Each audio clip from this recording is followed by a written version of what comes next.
As many Zoom sessions as I've done, you would think I would know to unmute myself. Hi, everyone. Thank you so much for coming to today's Augusta Baker Diversity Lecture. My name is Sierra Harris. I'm a second-year doctoral student in the Library and Information Science program at the University of South Carolina. I am also the Augusta Baker Scholar, an American Library Association Spectrum Doctoral Fellow, and a University of South Carolina Presidential Fellow. And I am excited to say and privileged and honored to be Dr. Nicole Cook's advisee. I have the immense pleasure of welcoming our amazing speakers today. Every week I say you all are in for a treat, and today is no different. I am filled with butterflies of excitement for today's session. Before we get into it though, I do want to go over our Zoom housekeeping rules really quickly. Today's session will be recorded and the recording will be sent to every registered guest at the conclusion of the session. I ask that you mute yourself, and honestly, I've already taken care of that for you during today's presentation, but utilize the chat to ask questions and engage throughout. You can send your questions directly to me, and I will make sure that they get to our speakers when it's time for question and answers. There will be a time where you will be encouraged to ask all those questions, so just be on the lookout. I'll communicate in the chat. And just as a disclaimer, because we want to make sure that we keep our space safe today, if by chance, and I'm praying that no, this has not happened, we have trolls come in, I will send out a message in the session, and then we'll reschedule at a later time where we can ensure that we have a safe and learning space together. That is what is most important. So now let's get into the good stuff. Our speakers today are Dr. Ebony Elizabeth Thomas and Dr. Sarah Park Dahlen. Dr. Ebony Elizabeth Thomas is the co-chair of the Joint Program in English and Education and associate professor at the University of Michigan's Marshall Family School of Education, a former Detroit public school teacher and National Academy of Education and Spencer Foundation postdoctoral fellow. She serves as the co-editor of research in the teaching of English. She is the author of The Dark Fantastic: Race in the Imagination from Harry Potter to the Hunger Games, which won the World Fantasy Award, the British Fantasy Award, and the Children's Literature Association Book Award, among many other awards. Her most recent book is Harry Potter and the Other: Race, Justice, and Difference in the Wizarding World, co-edited by Dr. Sarah Park Dahlen. Dr. Sarah Park Dahlen is an associate professor at the School of Information Sciences at the University of Illinois, Urbana-Champaign.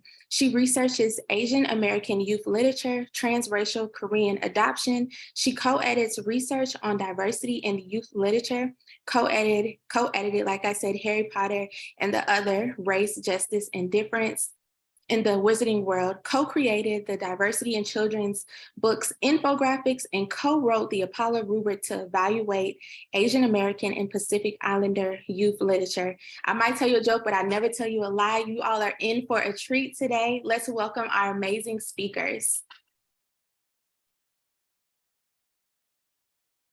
Sierra, thank you so much. You are amazing, and we love you so much too. So thank you so much for that really lovely introduction. And oh my goodness, there are so many of you here. We know there's a lot of other things you could be doing as it's turning to spring in many parts of the world, but you're here on a computer with us. And so we're just really, really thankful. Yeah, Ebony, you want to say anything? Yeah, I just wanted to thank Sierra Harris as our Augusta Baker Scholar. We want to thank our wonderful friend, Dr. Nicole Cook, who is the Augusta Baker Chair. We want to thank all of you colleagues and friends for coming out.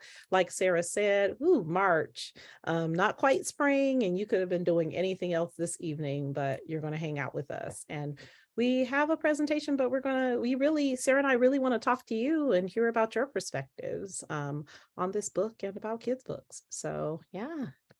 Yeah, well, let's get going then. Thank you so much. So we titled our presentation today, Life After Potter, Revisiting Race, Justice, and Difference in the Wizarding World. And we're just going to take you through the book a little bit and then take you through our process and kind of just talk a little bit about our thoughts on everything related to the book. And so what we thought we would do is start with a little reading from the introduction. So This is page 3, cite your sources of Yes. the book. Yep.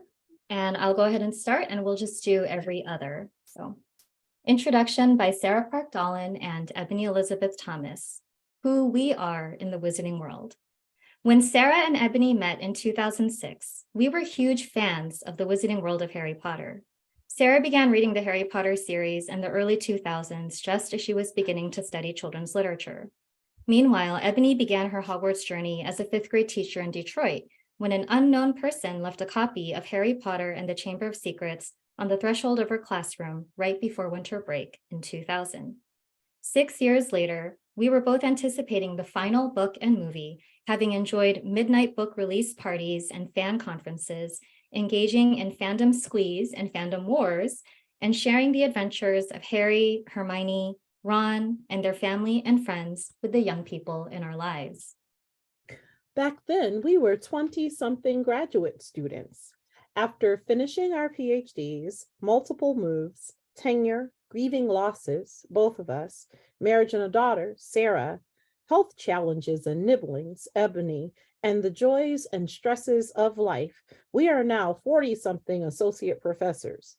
We have changed, and so has our perception of the Harry Potter series and its author.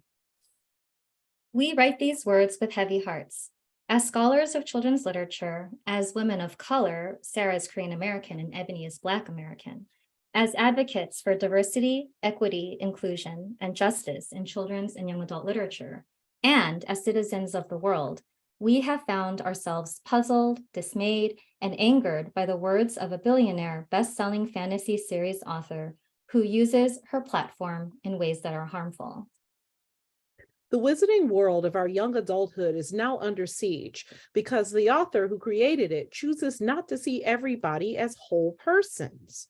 Yet we both contend this refusal to see every reader has always been a signal feature of the Harry Potter series, which led to our desire to curate this collection of essays in the first place. The impetus for this volume was spurred by She Who Must Not Be Named Pottermore, now called The Wizarding World, announcement that there were wizarding schools on the continent currently known as North America and other places around the world. In 2015, she tweeted that Indigenous magic was important in the founding of the school. If I say which tribes, location is revealed.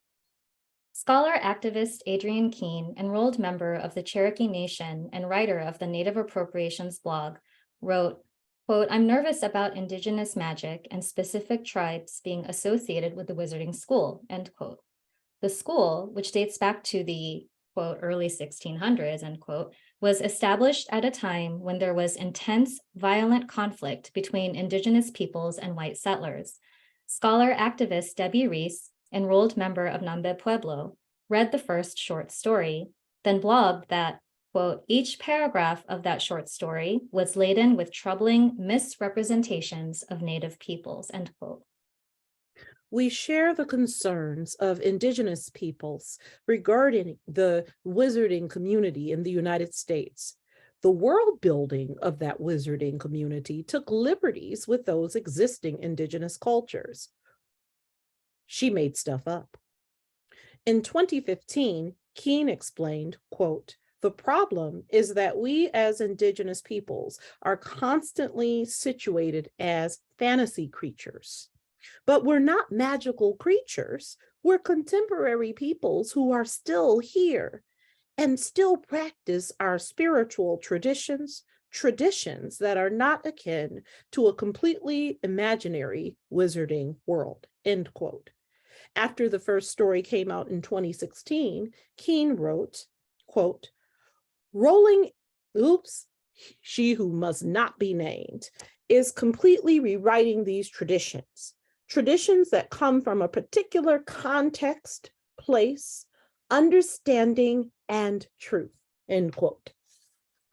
In addition to the problems with hashtag Magic in North America, Ebony and Sarah discussed the many ways in which the series fails to attend to issues of diversity, particularly with regard to race, gender, and class, much of which has been addressed by scholars in various disciplines.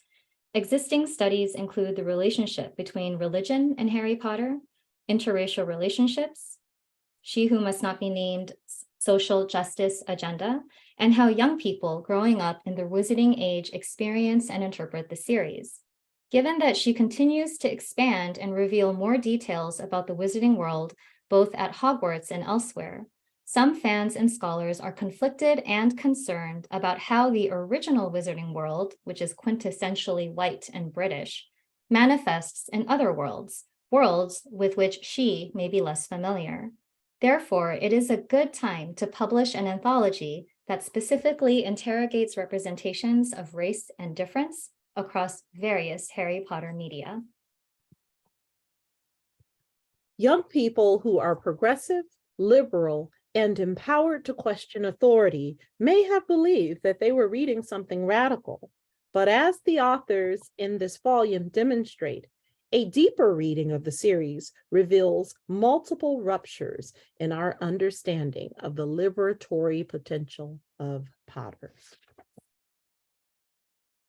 So that is the first section of our introduction, and then we go on to describe the different chapters that are in the book.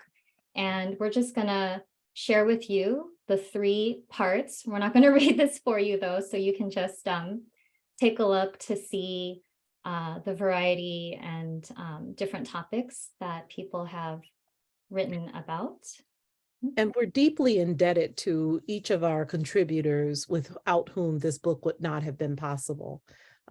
So we invite you to look at their names, peruse their chapters, and each of them has a wide body of work across disciplines. The first part is the longest, so it's across 2 slides.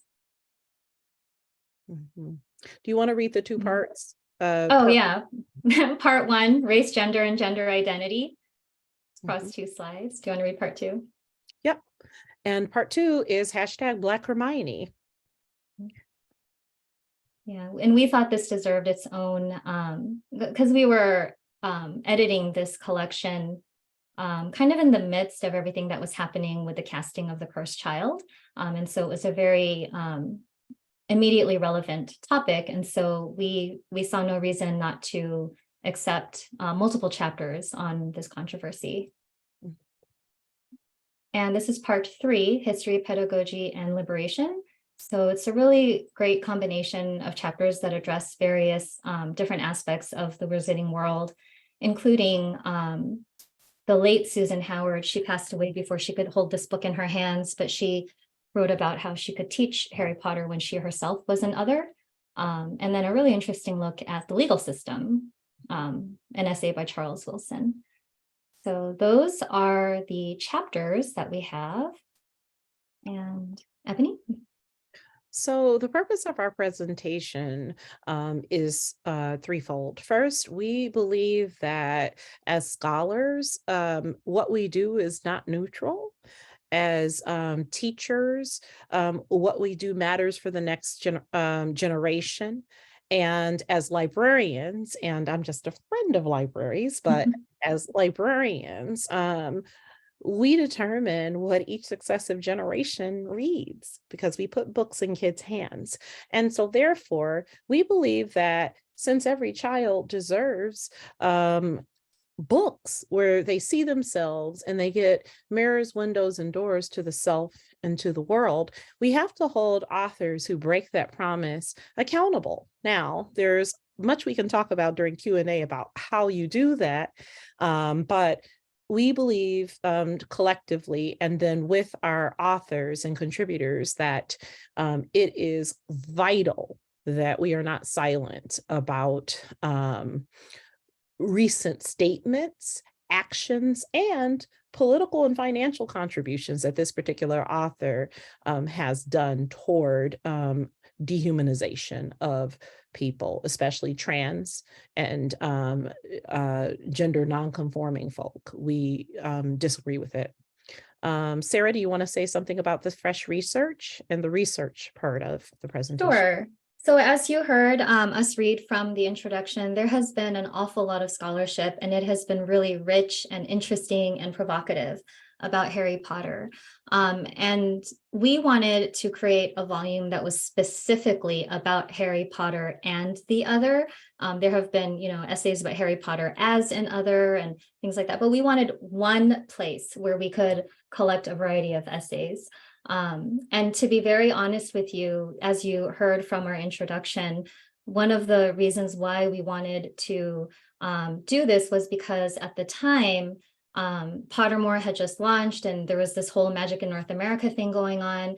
And we did have an Indigenous scholar lined up to contribute a chapter specifically about that controversy.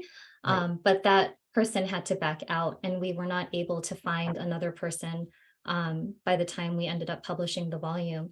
So we are deeply regretful about that, but we wanted to be honest about that is one of the main reasons when Ebony and I started talking that we were like, we have to make something, create some kind of resource for ourselves, for other scholars, for future scholars, to have all of these kinds of conversations in one place. And as you read through our chapters, you'll see that our contributors relied heavily on the existing scholarship, which is fantastic. And we just wanted to build on that. Yes. I think you've said it all. Justice-oriented research, I think, is self-evident. We believe that, research should be used for the public good, and it also should be used to bend society toward justice. We believe that this is a purpose of our work. Yeah. Okay, so just going through the process of how we went about to create this collection of essays. As we mentioned, there was brewing discontent even before hashtag Magic in North America, with the emerging scholarship and just conversations that scholars and readers were having about Harry Potter. Even from the first moment, I saw the name Cho Chang. When I first saw the name Cho Chang, I think it was in Azkaban, right? I immediately had questions that immediately raised a red flag for me. And so even as I was reading the books, I was not wholly comfortable with some of the things I was seeing. And even as a lot of us were saying how much we loved Harry Potter and we loved teaching it and all of that, there were always sort of these questions, oh, but it's an all-white trio and it's all, and so I think the discontent was brewing over time. And then it just, when the Magic in North America thing happened, we were like, okay, let's do something about this. So Ebony and I got together and we wrote out a CFP, a call for papers in 2016. We had to go back and look up to see what year it was. And we started to distribute it. And so at CHLA, which is the Children's Literature Association, which is a major association of mostly scholars and some practitioners, librarians and teachers, etc. It's the association. We have our annual conference. So Ebony and I took our CFP to the conference and laid it out on the table where we have all of our call for papers.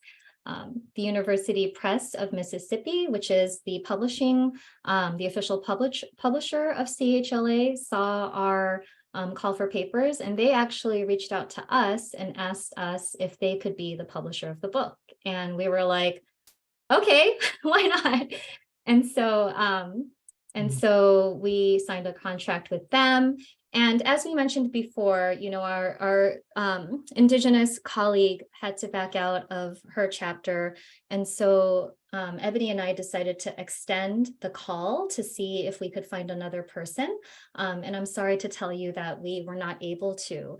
And then shortly during this whole process, She Who Must Not Be Named started, the whole the transphobic comments and everything.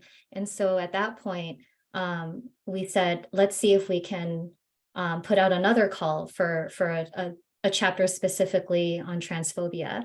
And we, Tolanda Henderson answered that call. And if you read their chapter, it is phenomenal. I reread it last night in preparation for this, and it was amazing. It's an amazing chapter, the way they go through and mark all the different ways that the series itself, not just the author and her comments, but the series itself is actually transphobic. It's quite, Ebony and I were just amazed by the chapter. So we hope that you have a chance to read that one. I wanted to, we're going to go back and forth. Oh, we can, yeah. I just wanted to tag and to actually say that I really appreciate them. Talonda Henderson is a scholar to watch. We have some other holes in the volume that we are going to talk about. So if you think about it as a phenomenon, it's sort of like Swiss cheese. A couple of the essays are reprints. So my chapter is from the Dark Fantastic. Jackie Horn's chapter is one of the earliest pieces of Harry Potter scholarship that was on race, and we thank her for allowing us to include it in the volume.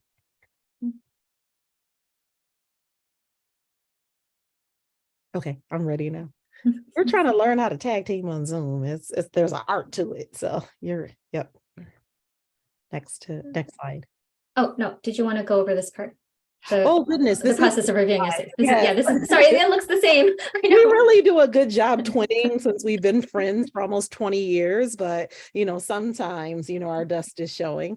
All right, so this was a wonderful process, and all shout out and all love to Sarah, who is one of the most organized people I know in the academy. She had us together, let me tell you.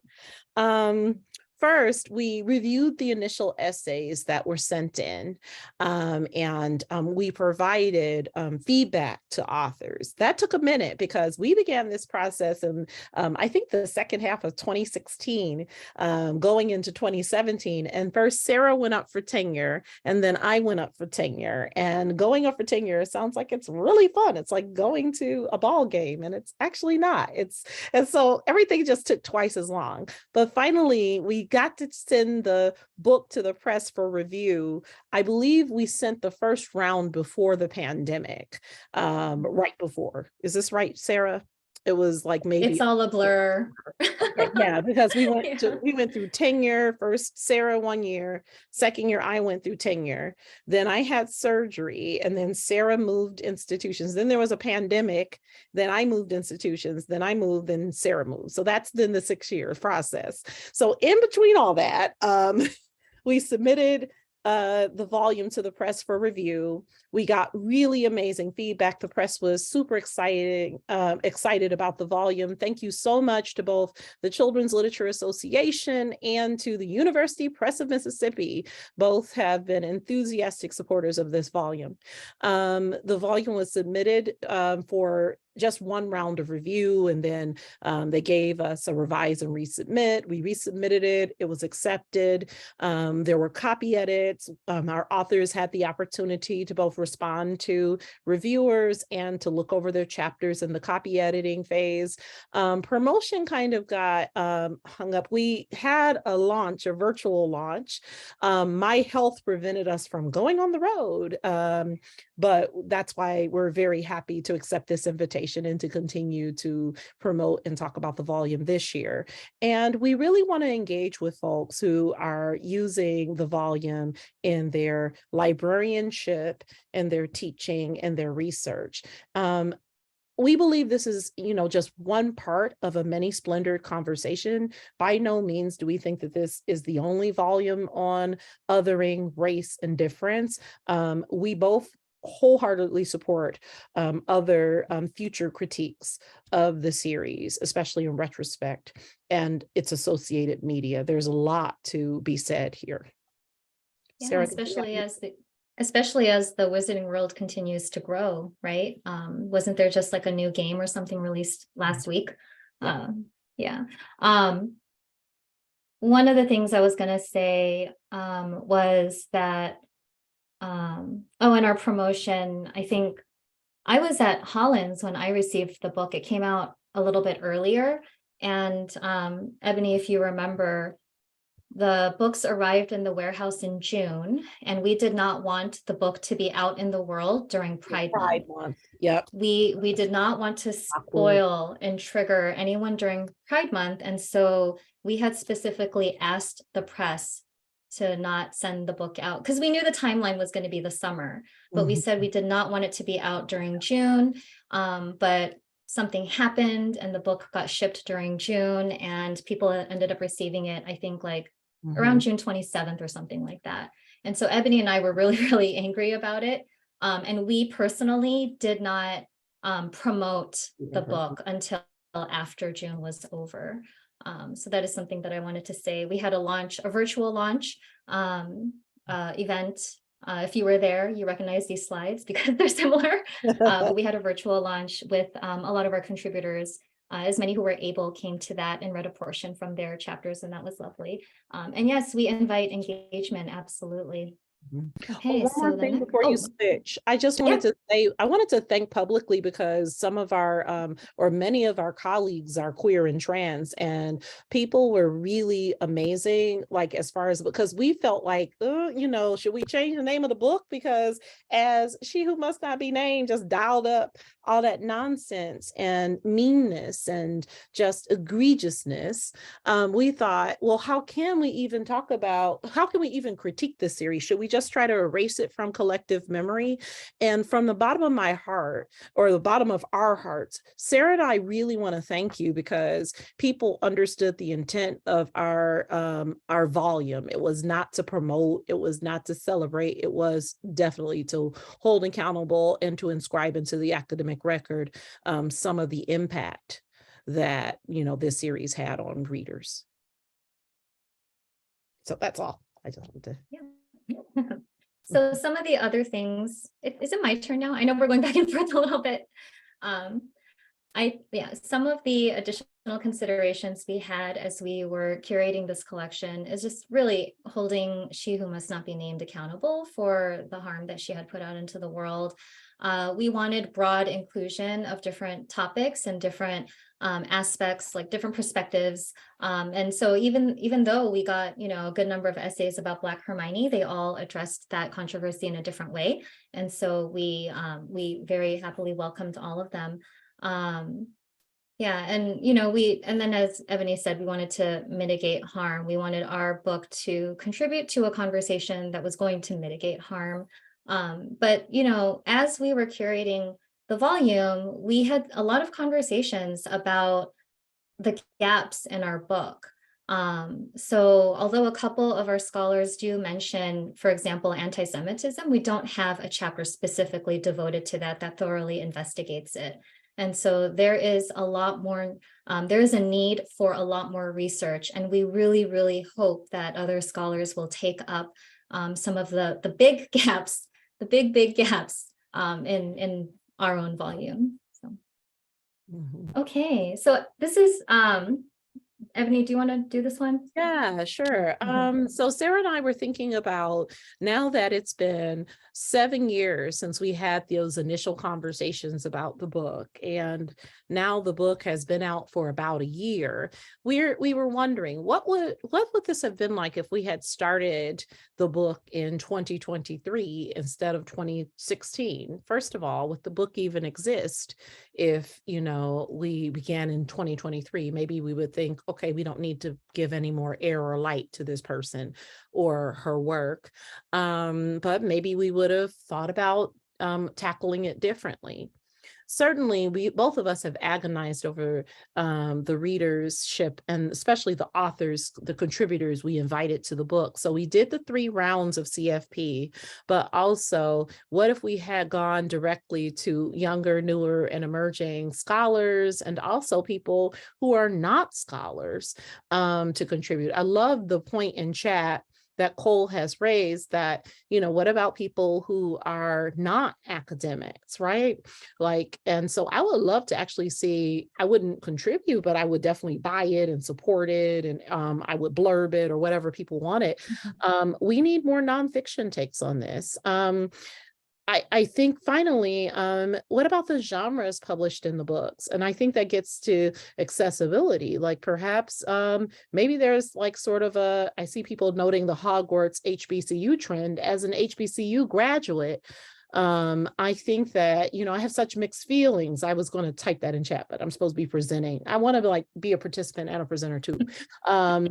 you know, like I love the creativity of our young people on TikTok and across social media, but at the same time, I do also think that, you know, this is a billionaire content creator, you know, authorship is still a form of content creation, who, you know, really the branding of this thing is too big to fail.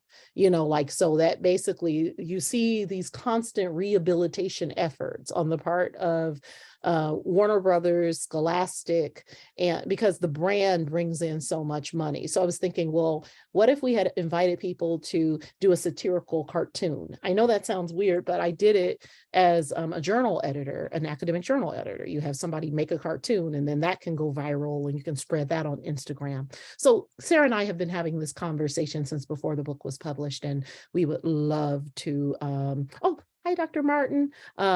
We would love to have more conversations with you, which is why we want to rush to Q&A so we can talk. Sarah, yeah, back to you.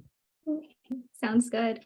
Yeah, I really appreciate Cole's question, because I think we really did want the book to be accessible to people beyond academia.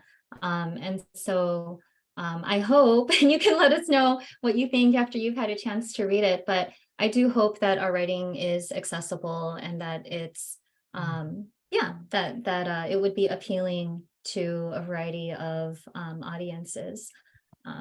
Okay, so should we move on to, oh, in terms of the expanding the genres published in the book, my colleague who, when we started the project, Ebony and I were at different institutions. So I was at St. Catherine University in Minnesota, and I have a colleague there, Cecilia Contrafar, who had taught a Harry Potter class.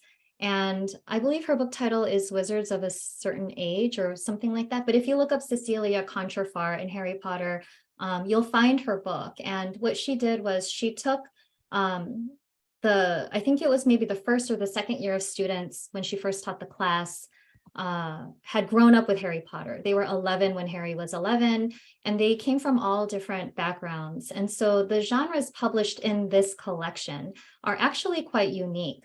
One of the students, I think, was a nursing major, and they came up with like a treatment plan for some of the characters who were exhibiting certain symptoms. And so that to me is another way that readers had engaged with it. Now, just as a warning, this book was published before a lot of the criticisms of She Who Must Not Be Named came up. But it is a really, really interesting collection of students with different backgrounds who grew up with Harry Potter and were engaging with it in a scholarly way, and sort of drawing from their own disciplinary background. So I think you might find that one interesting.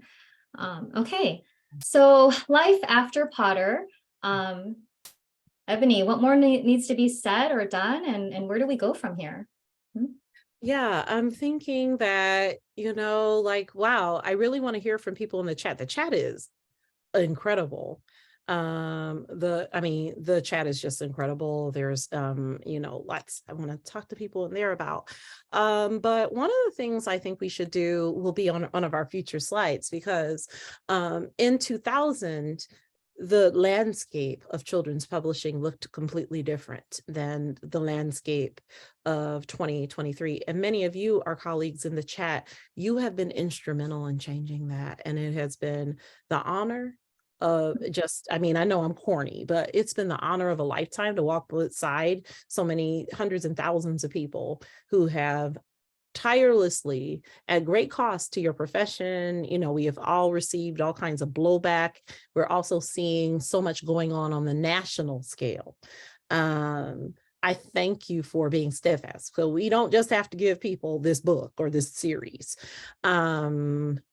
So I think that giving more promotion and also giving more money to authors, not authors, but just picking up rights for some of these other books and these other alternatives, so they too can have movies, television shows, RRPGs, no, I'm TTRPGs, that, you know, like we want them to have gaming, we want them to be at Comic-Con, let's grow these other brands. And so when you start talking about the branding and merchandising, like, okay, we don't care about this person anymore because they've chosen not to act in solidarity with the young readers that made her that famous. Okay, fine. But so it's not cancel culture if we build other brands. And that is where I'm sort of focusing my current work. Like I'm thinking, okay, so how come, you know, the series we're going to talk about, how come that's not a brand? And once they get a series and a video game, you know, then everybody will be talking about that. That seems to be the next frontier. Now that we have the diverse books on our shelves, let's think about trying to get multimodal storytelling going so that it's just not, you know, endless rehash of, you know, this particular series. What do you think, Sarah? I totally agree. And I think, somebody asked in the chat if we had considered doing a sequel to this volume. And I don't think so. Ebony and I have other interests. I mean, just the explosion of diverse books has been amazing. And, I'm primarily an Asian American youth literature scholar, and there is so much more that I want to say about that. But also there are a lot of other scholars out there. So there are a lot of other books out there, and there are a lot of other scholars out there, and just it's really exciting to see how both the books have gotten more have tackled much more difficult topics. I mean, one of the things that I've been saying repeatedly is it is so amazing to see the ways in which mental health shows up in Asian American youth literature, because that is a topic that we often do not talk about in our families. And so to see books like The Silence That Binds Us by Joanna Ho, to see books like Finding Junie Kim by Ellen O, it's just tremendous to see Asian American teens going to therapy and really dealing honestly. And those are the kinds of topics that, like are newer and therefore need attention as well. And so we said, we hope other scholars who are still very interested in this will continue to take it up and fill the gaps that we have left behind. But I think Ebony and I personally, there are lots of other things that we want to do too, but we very much will support and encourage and mentor anyone who wants to. Yeah. I agree with Sarah 110%. I feel like we need to share space or model sharing space, because I feel like, especially me, I feel like I've just like taken up a lot of space in 2010s, and that was all well and good. But now it is my delight and pleasure to mentor younger, newer, emerging scholars in education. So some of my mentees include, and friends really, because I learn from them as much as, I'm mentoring, S.R. Tolliver, Stephanie Tolliver, her work is just dope. James Joshua Coleman, who does queer YA. There's Autumn Griffin. There's just so many. I mean, I'm only calling the tip of the iceberg. This new and emerging generation of scholars are just amazing. And so the last thing I'm trying to do is to take away their spotlight. So I want this, volume on anti-Semitism in Potter. And I would like to see a young Jewish scholar, win awards. And, I will support, I will blurb, I'll be like, you need to buy this book now, you know me. We need a volume that is all about, what queer and trans readers, almost a reader response volume, like what it meant to have this. I mean, this is one of the greatest betrayals, I think, in all of children's lit media and culture. I mean, the fact that we grew up on this author and now we are seen to be something less than it. And so I think it's not our place as Gen X, late Gen X cis women to, do some of this, women of color, to do some of this work, but we will support you if you are, if this is your, your work, and just let us know how, just reach out. Okay. I just want to say that, Sarah. Yeah, absolutely. And I'm excited about some of the things that Ebony and I are working on together. So I hope that you'll keep in touch and keep following us. But before we shift over, we see that some people have started recommending other books in the chat. And, one of the good practices, if you're going to criticize something, then you should also provide alternatives. So here we just really want to shout out some of the books that we really, really, really, really love. And so we've got books by Shayantani Dasgupta and Danielle Clayton and Tracy Baptiste and Kwame Mambalia. And these are all series. I believe the next Marvelers is going to come out soon. I got to live. Sorry, go ahead. Angie Thomas, sorry to interrupt, but Angie Thomas has a fantasy series coming out for middle grade readers, and just with her, see, Colette is like, you know, that's a flex. It's one of our friends. Yeah. So that'll be out next month. You know, when I was on, I think this is for YA, but a good fantasy with a trans voices author, although I know we're not using that term, is Cemetery Boys by Aiden Thomas. Like you know, that was one of our believe finalists for the National Book Award when I was on the committee. I guess I can say that now, but yeah, so there's so many. Oh my gosh, these young millennial and Generation Z authors are like endlessly brilliant, endless imagination. They need to have the movie deals, and they need to get some of the funding that we're giving to these legacy IPs. So I think that this is where we want to, I guess, start our conversation with all of you. And also the Serpent Secret, the Karen Mala series is phenomenal on audio. I love it on audio. It is just really great. And so if you are someone who also enjoys audio, this is a really great way to read that one. So yeah, please do check out all of these books and promote them among your readers, gift them. If you are the gifting kind for birthdays or holidays or other special occasions, these are really, really great books to share with young people and older people. Okay, so I think that brings us to the end of our presentation. The press, in recognition of this presentation, has reopened a discount. So if you would like to buy the book, sorry to sound like an infomercial, but you can use the code Potter30 to receive a 30% off discount. And that is a QR code that takes you directly to that page. So thank you so much. And if you have questions or comments, we would love to engage with you. Ladies, thank you so much. So I do have some questions for you in the chat. So please continue to drop some questions in the chat, and I'll get to those too, but let's go into the ones I have bookmarked. One question is, what are your thoughts on how major liberal news sources like the BBC and the New York Times are so dedicated to defending the author? What do you think about the discourse about cancel culture? Whoop-ah. Sarah, do you want to start? Because how long have you got? I really like that Star Trek meme where the guy's like, cancel culture? No, accountability.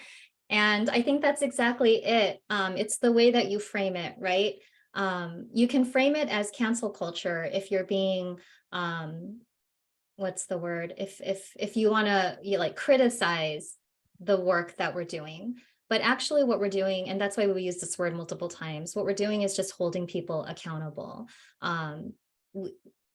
Things need to be said. Criticisms need to be made. We are critics. We are not marketing. We are not fangirls. Like our professional roles is it's to be a critic. And so we just see it as being, as having integrity as scholars, and holding people accountable. We don't see it as canceling. Yeah, what about you?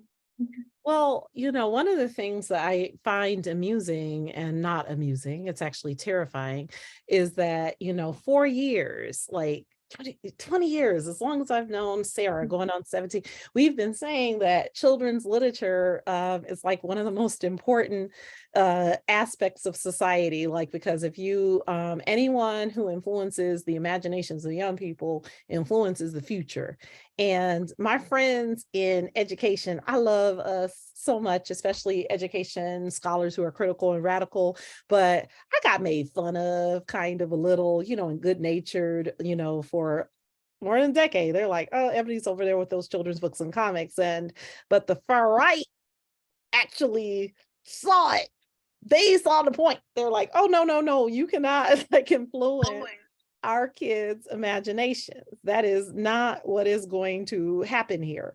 And so the very thing that all of us, you know, most of us who are in the chat do, not just Sarah and I, but all of you, we're right at this fulcrum of the culture wars right now, about what's read in libraries and what's taught in schools. And so I would say that it's only cancel culture because very powerful, very rich people finally have to listen to the rest of us. They finally are being asked and demanded, like we're asking and we're demanding that you share some space. No, we've already, we've had many centuries of things being one way, and we want more spaces, and they don't like that because if you're rich and powerful, you're used to being able to tell everybody what to do. So that's what it is. It's cancel culture, but no one's being canceled, and certainly not billionaires. So I refuse that framing. I also want to recommend Daniel Jose Older, like not only his books, which are amazing, but also his article. I forgot if it was in The Guardian or Washington Post, but in the aftermath of the hashtag slavery with a smile, or not even in the aftermath, it was like during the whole hashtag slavery with a smile situation, he wrote an article that was titled something like The Real Censorship in Children's Books. And his argument was basically that the voices of people of color, and anyone who was not white, straight, etc., those voices had actually been censored and silenced out of the canon of children's literature for so many decades. But that's not what this conversation has been about, right? Black people weren't writing, or Asian Americans weren't writing, or whatever. We have been writing. We have been writing, but we have been actively pushed out of publishing. And we have stories, Ebony and I have been around for 20 years. We know people who have been around for more than 20 years, who have been trying to break into publishing, and are repeatedly told over and over and over again that there is not a market for their books. I have a really good friend who is a phenomenal writer, and her story, she's an Asian American, and her story about anti-Asian racism during the pandemic keeps getting rejected. And I'm just like, how is this possible? How is this possible? How can you say there's not an audience? I can point to 2 books on my bookshelf right now that take place during the pandemic that came out like that because somebody else wrote them. People of color have been actively silenced, and we have been canceled, if you want to use that word, right? And we have been fighting to have our voices included for a long time. So yeah, Colette, thank you for finding the exact title of Daniel Jose Older's article. Thank you. Okay, friends, another question, and this one I like it. I think it's coming from a different angle, and it's from Sydney. Sydney wrote, is there a respectful way for an author to source sensitivity readers when writing a character whose race or gender identity differs from their own? And they said, does the request, even with compensation, pay? Okay, I'm gonna skip that part. Does it come across as tokenism and or demand for the emotional labor of teaching social justice work? You want me to start? Sure. Okay, so I used to have a different view on this. That's why I think I should start. And my friends who I do this work with convinced me otherwise. So I used to say, this is 10 years ago, so around by 2010, the race of the author doesn't matter. And I used to really give credit to authors who were not from that community, who I felt like did a really good job. And I did not listen well to friends at first who said, Ebony, that's not the point. And I was like, well, so between my friends and then my students, I was the children's literature professor for 9 years at Penn GSE. And so my Penn students actually, they went from, the 2010s was such a dynamic decade. By the end of the decade, my students were starting to challenge me and saying, Dr. Thomas, that doesn't make any sense, that someone can, and so I was trying to defend it. My question, I think we should answer a question with a question, Sarah. I think it's like, what is the purpose of you writing this particular story? Yeah. Is it, out of self-actualization and fulfillment? I began this journey initially. I mean, everybody kind of knows my story who's read, or anything or come to a talk. I began as a teacher and someone wanting to publish children's books. And one of the things I had to realize was A, I needed to work on my craft, and B, just because it was a form of self-actualization and a personal goal for me to write a story didn't mean that it was the best story in the shape that it was in for young readers, right? And so my question is, I mean, like, why this particular story? Why this story now? I have like a set of questions, and perhaps all those questions should be, they're, fine. Maybe, you're thinking that, my book about, a young Black magical kid from Harlem is, this is the story that my muse gave me, and I will write it in a way that is ethical. Or maybe I'm a cis person and I need to write a story about a trans youth, but I think that you should be prepared for people to ask those questions, and not to be angered that people have those questions about why you chose to write that particular story for young readers. And I'm just gonna stop screen sharing now because I'm getting distracted. But like Ebony, I have also evolved in my thinking about this. When I first started being asked to do sensitivity reads, I was like, oh, of course, I'll do it. And I was paid sometimes from the publisher and sometimes from the author themselves, depending on the way the request came. And after a while, after I also began to be in contact with other writers and illustrators of color, and they also were asking me to do sensitivity reads for their books, I have only so much time and energy. And so I was like, wait, why am I giving time and energy to a white person writing our stories? And then I don't have enough energy left over to help someone from my community to write these stories. And so literally part of it was just purely practical. I don't have endless time. And the other thing I want to be really sensitive and transparent about is that, I wrote my entire dissertation on representations of transracial Korean adoption in children's books. And I am not an adopted Korean. I am now married to an adopted Korean, but that happened a few years after I finished my dissertation. And what I learned through that process is, I was constantly aware of my outsider status. The thing is, I could pass because I'm ethnically Korean when I'm with Korean Americans. But I had to really immerse myself in the culture and be in community with adopted Koreans and their families in order to do justice to that topic for my dissertation. And it was imperfect. I am imperfect. It didn't always go smoothly, but I hope, and I like to think that I fumbled forward and I did my best. So now when people ask me for sensitivity reads, like, I respond first to my Asian American friends, my adoptee friends. Like I was just on Zoom yesterday with an adoptee friend who has ideas for stories, and I was so excited to support her because the rate of outsider authorship for that particular body of literature, transracial Korean adoption stories, is horrendous, like horrendous. Nearly half the books I looked at in my dissertation were written by white adoptive mothers. Most of the remaining books were written by white people like Eve Bunting. And there was not a single traditionally published book that had been authored by a transracially adopted Korean. So why would I give energy to people contributing to the other side of that balance, right?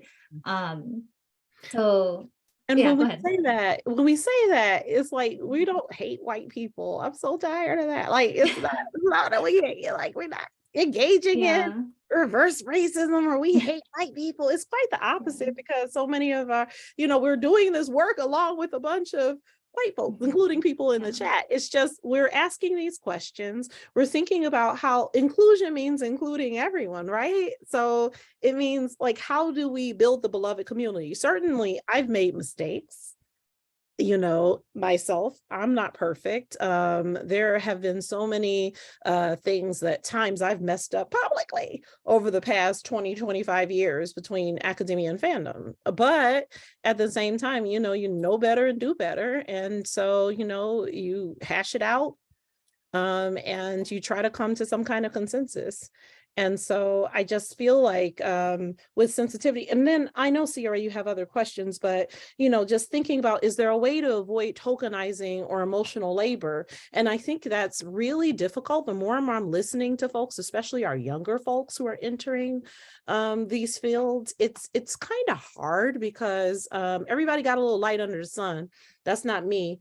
That's Parliament. I think that's George Clinton. Like, that means everybody wants their time. And so instead of being a sensitivity reader for an author who's not, and it's not just race. I mean, it would be like me trying to write a story about, what it's like to be, a trans woman of color or something. And I value reading from my trans sisters, but it's like, yeah, like the question is, why are they doing a sensitivity read for me instead of me promoting their book and their opportunity to share something from their community? So I don't know. I just have a lot of questions about it. I don't know. Yeah, I think, as Ebony said earlier, someone who wants to write outside of their own experiences really has to ask themselves why. Something that I hear a lot from adoptive parents is, I just had to tell the story. And my response to that is, no, you didn't. No, you didn't. You need to slow down and reflect on what the field looks like. And if the stories have been told predominantly by people like you, then no, you don't. And so, and I was, when I was younger and less experienced, I was more shy about saying that. I am no longer shy about saying that. I will just say, no, you didn't. No, you don't have to. But I think really reflecting and asking yourself why. And someone is asking, Holly is asking in the chat about secondary characters.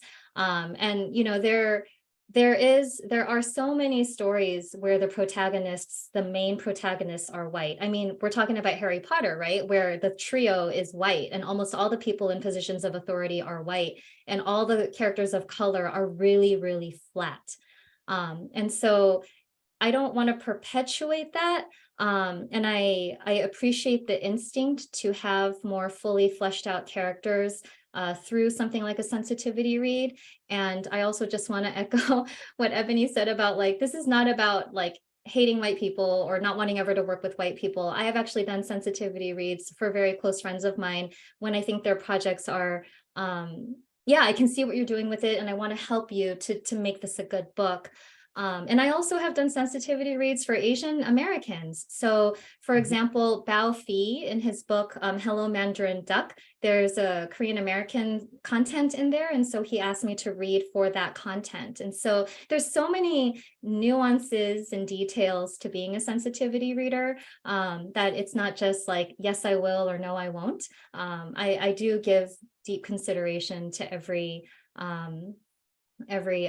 request that comes my way. But this is a really important topic, so I really appreciate the questions about it. Me too. Yeah. Any other questions? I know we're... Yeah, I was sitting there talking.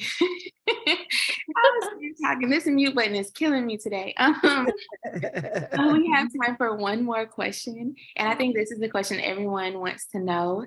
Have you all considered doing a sequel to this volume? No. I think we talked about that. Like, we want to mentor at this stage of our careers. So we're mid-career now.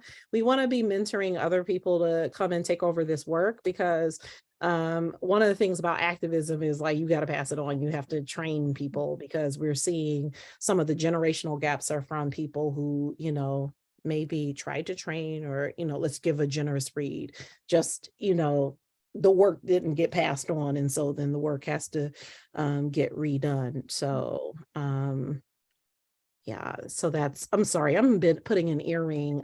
Sarah, please talk. People are wondering who is on my earrings. I have like great women. We have these different historical figure earrings. They sell them at our markets here. So I put a link in chat. This is Toni Morrison.